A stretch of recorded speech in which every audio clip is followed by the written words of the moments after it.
This week on Awesome Adventures, we're in San Diego. It's time for Awesome Adventures. Come with us as we travel around the globe, joining kids on incredible journeys. Join me, Chris, as I meet up with California locals Anthony and Erica to explore San Diego. It's all here on Awesome Adventures. Welcome to Awesome Adventures. I'm Chris, and this week we're in San Diego to meet up with two local teens for some fun in the sun. But first, let's take a closer look at one of Southern California's most action-packed cities. San Diego sits less than 20 miles from the border to Mexico. It's a 6-hour flight from New York and about a 2-hour drive from Los Angeles. With a little over 3 million people, San Diego ranks as the 8th largest city in the United States. Sunshine dominates the weather here, so naturally, the people of this city enjoy the outdoors and stay active. The beach. Southern California has quite a few of these popular hotspots, and by a few, I mean basically the whole coast. And there's one sport that has my two local travel partners in the sand quite a bit. Meeting me on the beach is 19-year-old professional volleyball player Anthony and 18-year-old local team volleyball player Erica. We are at Dog Beach in Del Mar, and we're about to play beach volleyball. Also helping us out is Mark Lamelli. He helps run the nonprofit San Diego Beach Volleyball Club and also coaches Anthony and Erica. You play beach and indoor? Yes. What's the difference? What do you find the difference? Well, on the beach you have a lot more factors like the weather, the wind, the sand. It's harder to move, and indoor it's just everything's more controlled. You have a lot more things to deal with out here than you do in the gym. When you're on the beach, you have to learn how to bump, set, and spike. So, and indoor, you usually specialize in one or the other. First up, serves. Perfect. Hey! Skill we need to work on is passing. So I'm going to get Anthony in here to demonstrate. He's going to put his outside leg forward. This way we can kind of divert the ball to the middle. The goal is you have two people, you got to keep the ball between you. The teams that keep the ball between them the most usually win. So he puts his arms out, keeps them away from his body, moves, shuffles, and lifts the ball. Okay? Okay. So let's have Erica go and then jump in behind her and we'll give it a try. Ready? So she shuffles her feet and moves. So we're going to try to make it really simple. Okay, go and use your legs, keep your arms straight, and lift the ball. Okay, ready? Just use your legs and give it a little lift. Better. Good. You can serve it in. You can pass. Now we got to set. He's going to lift the ball so his partner can come in and give him a set. Bam! Comes in and takes a swing. So, Chris, that's what I'm expecting of you. So let's lift that ball up. Erica comes in. Get up high. Nice, Chris. Take it There nice you and go. easy. What's the most important thing that you find playing? Well, I normally use different shots. Like Anthony can use his power. I just try to place it more than other people do. So now, is there any disadvantage to your height? No, not really. It's just being coordinated with it. It's a little hard to play defense and move as quickly, but up at the net, you do have the advantage. So is that timing one of the hardest things for a beginner to pick up? Yeah, and it's one of the things that the professionals live by. The amount of control you can have from the beginning to the attack needs to be as simple and calculated as possible. A few more drills completed my crash course in the fundamentals. So it was time for Mark and I to play Erica and Anthony. And I think it's safe to say they're the favorites to win this game. Oh, come on. Oh! Nice shot. It's all right. Serve me how you want to. Get it, get it. All right, Chris, ready? Take a swing. Get up high. Nice. Yeah, that's what I'm talking about. Oh, here comes the big gun. Oh! Trying to do the things that we're supposed to be doing, but it's not working. Well, it's definitely a lot harder than it looks. Yeah. Get it, Chris. Oh. Get up high, swing it. Oh, come on. Oh, he's got it, he's got it. Here they come. Get back, Chris, get back. All right, ready? So let's get a set. Oh, a little wisdom. Nice job, Chris. I think the game went really well. I think Chris definitely caught on really fast.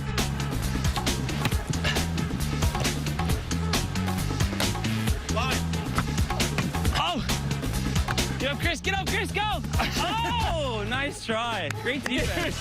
Tough blocks. Great game, Chris. Yeah, great games. Learned everything I needed to know. Good game. Good game, guys. Good game. Chris, I think you did all right. Your Yeah? passing was good. Setting got better. You got it over the net with some serves. We had some great rallies. We gave these young guns a good run for their money. Yeah. Up next, catching some wind. And later, surf's up. We're just getting started here on Awesome Adventures. We'll be back with more from San Diego.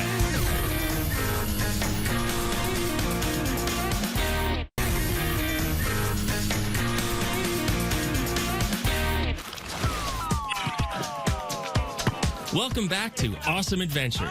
I met up with volleyball players Anthony and Erica for an early morning game on the beach. Oh, nice try. Now that the game is over, I wanted to see what makes San Diego such a great place to live. San Diego's beautiful. What's it like compared to Los Angeles, San Francisco, all the other places up the coast? It's warmer here than San Francisco, about the same as LA, but down here it's a lot more laid back. It's kind of hard to beat this. I don't know if I can see myself leaving. So obviously you guys are really fit. The volleyball that we just played. What other kind of sports do you do here? Obviously you do it like all year round, probably with this weather. I normally just go to the beach and try and surf and maybe even body surf if the waves are good enough, but mostly just beach runs. The weather's always nice. Well, you're like a professional volleyball player, correct? Or you were? Yeah. So it's most of the time volleyball, but I like to play basketball every now and then at open gyms around here, so it's really fun. I could tell these two would be up for some thrills in their hometown. So our next stop was up to Torrey Pines to get a little lift off. Jeremy from Torrey Pines Glider Port had gear set up and was ready to teach us a little more about paragliding. The original design for the paraglider was basically invented by the NASA. They're trying to figure out a way to bring large items down from high altitudes. So they decided to adjust a parachute to give it a forward float. And from there, it's evolved into what you see today. How much is this like kiteboarding? Very similar in as far as canopy controls. Kiteboarding, you're on the ground always trying to catch air. That's the fun part. We're in the air, flying all day long. How high was this gonna go? It all depends on the wind, the velocity, and the direction of the wind. So today, we'll fly 340, 350 feet above the ocean, so about 40 or 50 feet above the edge of the cliff. I'm a little nervous. It's definitely logical to be a little nervous. I don't like the idea of stepping off the cliff. Before we get to the edge of the cliff, it will gradually pick us up off the ground. It'll be very fluid and very natural. Erica was up first. And the nerves were starting to kick in. Ready? Yeah.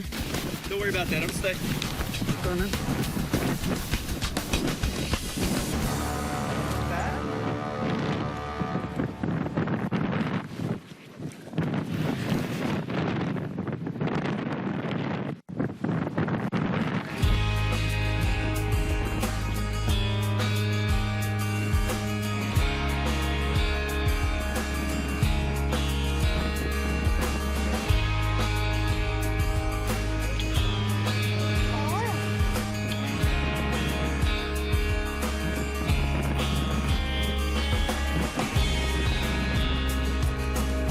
It was really fun. The initial jump off was kind of scary because you just see all the people down below you, but then you're just kind of cruising, going back and forth, and that was really cool.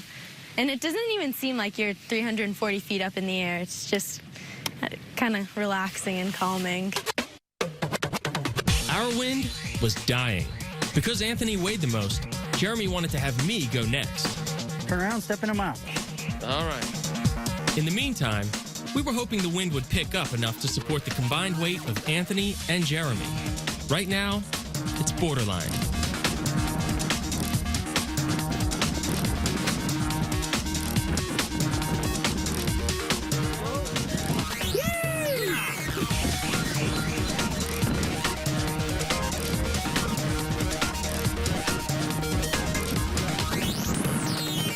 Soaring above the coast was an incredible rush.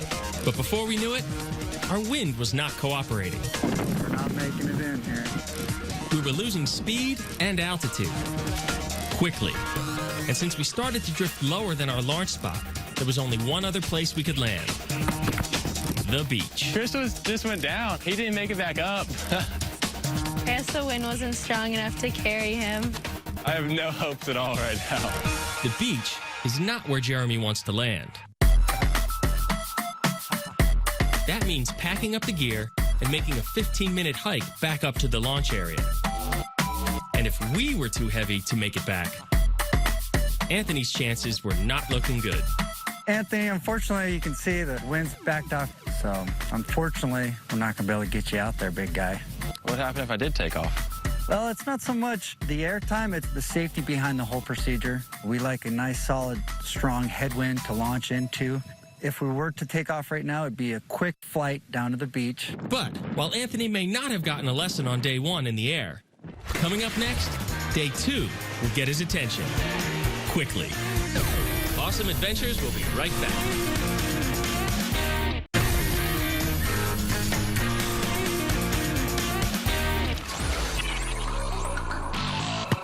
We started our trip in San Diego learning about and then playing beach volleyball with Anthony and Erica.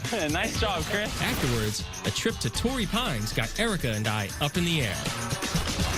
With so many beaches nearby, naturally surfing's always been very popular in the area. But if the waves aren't coming in, or you don't feel like paddling out, we found the next best thing. Justin was waiting to get us set up. Tell me a little bit about Wave House. All right, well, Wave House has been here roughly 7 years.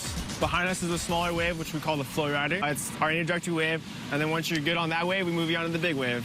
How does the wave work? Underneath the surface, there's a pump, which pumps the water up and over, roughly 30,000 gallons per minute. When you fall, you just get wiped out in the back of it. Surface that we see right here is kind of like a trampoline. It's cushioned. How fast does the water move? This wave is only one speed. It's roughly about 20 miles an hour.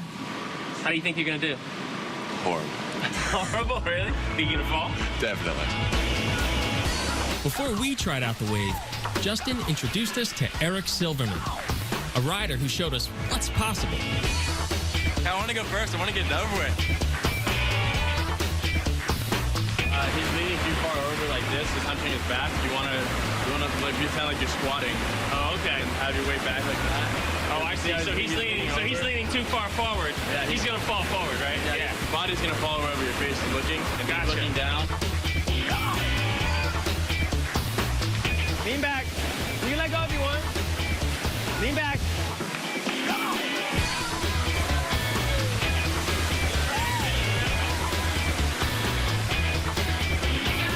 Thought he would be down a lot quicker than he has been, so he's been doing pretty good.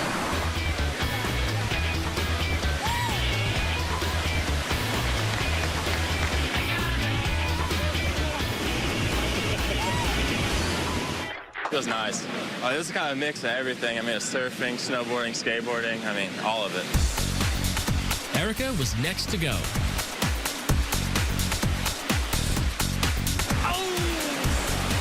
Try and keep your waist as straight as possible. And then if you have to, drop your shoulder a little bit and look that way.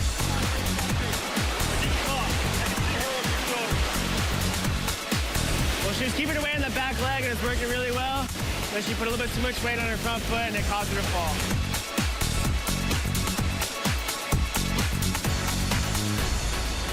I thought the flow rider was way harder than I thought it would be, and it's more like wakeboarding, I would say.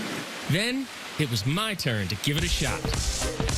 So you want to keep your arms straight out in front of you just like that. Okay. All right, and then keep as much weight, like 90% of your weight on that back foot.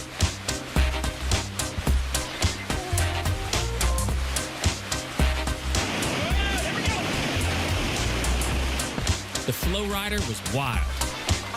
Just when I thought I was getting the hang of things, You did really good. You didn't fall too gracefully, though. after a few runs on the Flow Rider, Anthony and I felt we were ready for the next level up. The Brutus Maximus. This advanced wave aims to replicate the experience of the famous Banzai Pipeline in Hawaii.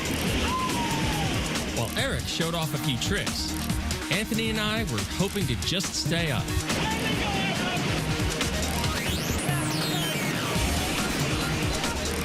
I kind of gained some confidence on the Flow Rider, so I went for the big one and totally piped out. I that was a crazy experience. The water's coming so fast. I mean, as soon as you let go of the rope, you're going back, and you got to try to do something. The Wave House got the heart pumping, but coming up, it was time to head out for one more activity. Stay tuned. We'll be back with more awesome adventures from San Diego.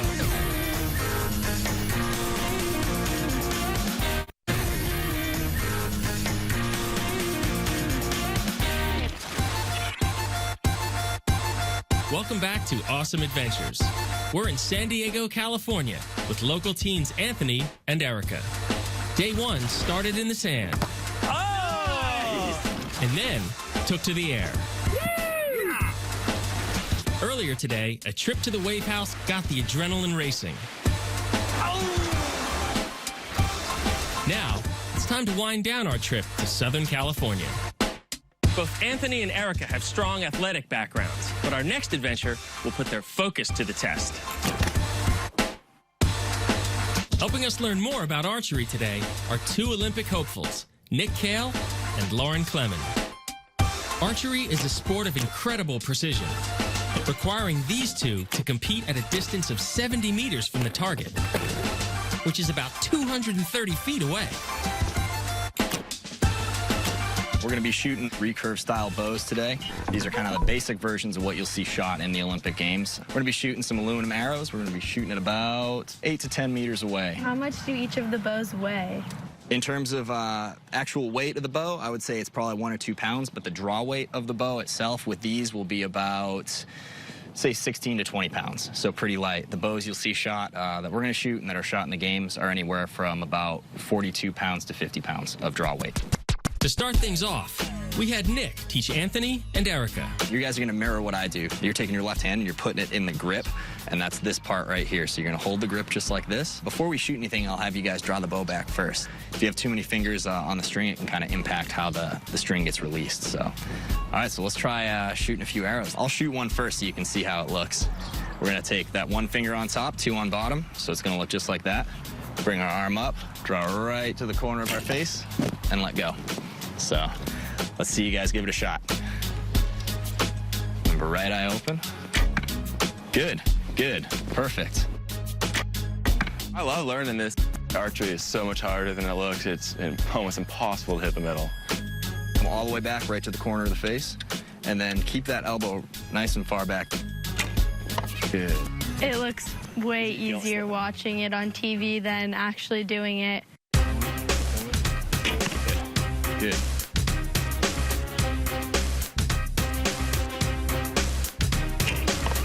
After Anthony and Erica had a few shots at the target with Nick, it was time for Lauren to give me a few pointers. So, Lauren, I found out you're the junior Olympic champion. I am. Yeah, I know you're modest about it, but that's a pretty big achievement. Thank you. At only 14 years old, Lauren has a very bright future ahead of her in archery. And what better person to teach a few of the basics? You're going to have 3 fingers on the string. Right? You're going to have your hand be like this a little bit. Okay. Lift right up. Okay. Back to the corner of your mouth. Okay. Aim down the arrow and let go when you're ready. Very good. Nice groove. Why don't you show me how it's really done with that beautiful bow? Okay. You're normally how far away when you're in competition? We have to shoot 70 meters. So right now this is 8 meters, which is like almost 1/9 of what we typically shoot.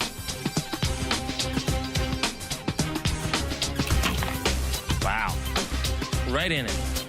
You took your time while you were up there, and you sort of really made sure that you were kind of steady before you released. You have to have the same timing with each shot. You have to make sure everything's really consistent, because otherwise they'll start going in random spots. So you really want to make sure everything's the same every time. Now that we've all had a few test shots, Nick set up a challenge. 3 targets, 3 balloons, 1 shot each, 10 meters or 33 feet out. Who would pop their balloon first?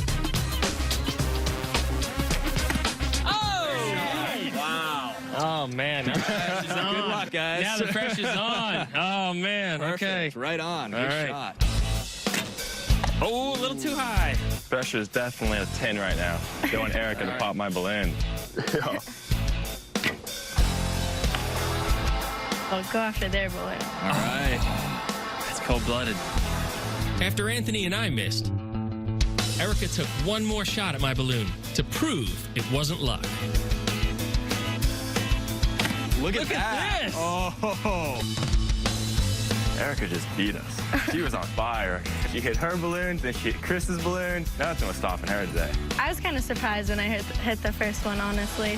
And then the second one, I just kind of winged it. It's so much different than every other sport. I mean, this one is like strictly just muscle memory. I mean, it's the same like within like centimeters of your hand each time. I mean, so really have to get that down. Awesome Adventures will be right back.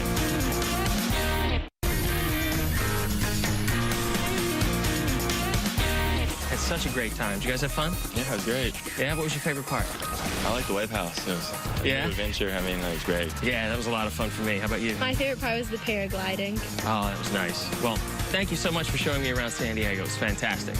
And thank you for joining us. We'll see you next time on Awesome Adventures.